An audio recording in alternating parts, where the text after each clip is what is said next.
నెల్లూరు నగరంలోని ఆర్టీసీ బస్టాండ్లో పోలీసులు డిఫెన్స్ మాక్ డ్రిల్ నిర్వహించారు. వైమానిక దాడి జరిగితే తీసుకోవాల్సిన జాగ్రత్తలపై అవగాహన కల్పించారు. బస్టాండ్ ప్రాంగణమంతటా అధికారులు సైరన్లు మోగించారు. సైరన్ మోగగానే ప్రజలంతా బహిరంగ ప్రాంతాల నుంచి సురక్షిత ప్రాంతాలకు వెళ్లాలని చెప్పారు. సమాచారం కోసం టీవీ, రేడియో, ప్రభుత్వం యాప్లను వినియోగించుకోవాలని అధికారులు తెలిపారు.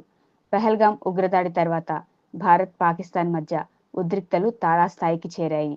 ఈ నేపథ్యంలోనే దేశవ్యాప్తంగా సివిల్ మాక్ డ్రిల్స్ నిర్వహణకు కేంద్ర హోంశాఖ ఆదేశాలు జారీ చేసింది.